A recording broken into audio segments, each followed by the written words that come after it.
সড়ক কার্পেটিংয়ের দুদিন পর হাতের টানে উঠে আসছে পিচ, ঝরে পড়ছে হাতের স্পর্শে। সড়ক নির্মাণের এমন হাল দেখে নিম্নমানের সামগ্রী ব্যবহারের অভিযোগ করছেন স্থানীয়রা। হবিগঞ্জের বাহুবল উপজেলার মিরপুর থেকে মহাশয়ের বাজার সড়ক 1,78,00,000 টাকা ব্যয়ে সড়ক সংস্কারের কাজ পায় শায়েস্তাগঞ্জের ঠিকাদার প্রতিষ্ঠান শাহাদাত আলী ট্রেডার্স। কিন্তু শুরু থেকেই কাজে অনিয়মের অভিযোগ তোলেন স্থানীয়রা।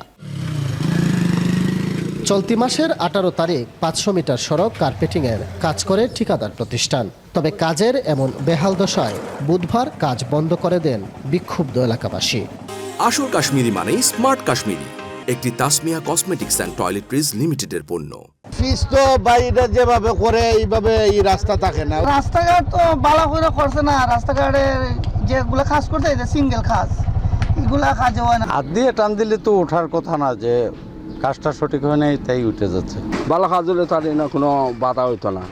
যেমন এই ভিটামিন দেওয়া যে রোলার পড়ছে, এখন উঠে যেতেছে না। কাজটা সঠিক হয়েছিল আমরা বুঝতে পারছি কেমনি।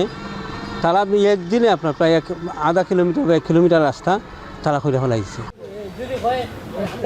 তবে কাজে অনিয়ম মানতে নারাজ উপজেলা প্রকৌশলী। যদিও অভিযোগের ভিত্তিতে বিটুমিনের মান পরীক্ষার জন্য ল্যাব টেস্টে পাঠানোর কথা জানান তিনি। কাজে কোনো অনিয়ম হয় নাই বা কোনো কিছু হয় নাই, কাজ তো কেবল শুরু হয়েছিল। অভিযোগের প্রেক্ষিতে আমরা কাজটা আপাতত বন্ধ রাখছি এবং কি কারণে হলো এটা আমরা নির্বাহী প্রকৌশলীকে অবহিত করছি।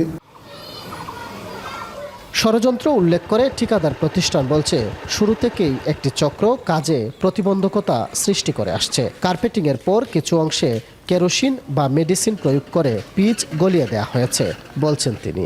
আমার বিপদে ফেলাই ফেলে বিভিন্ন বুঝছেন, এটা একটা ষড়যন্ত্র, যে সবাই অফিসও জানে, সবাই জানে। একটু জায়গা মনে তো কেরোসিন বা ডিজেল দিয়া রাত্রেবেলা এটা নরম করে তুলে তুইছে আর কি। ফুলের থেকে অনেকে বিরোধিতা করতেছে, অনেক দুষ্টামি করতেছে বুঝছেন। আমি এই কারণে এটা ভালো করে করতেছি, কোনো গ্যাপ রাখতেছি না।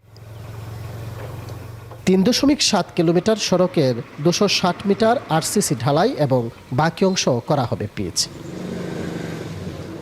কাজল সরকার, এখন হবিগঞ্জ।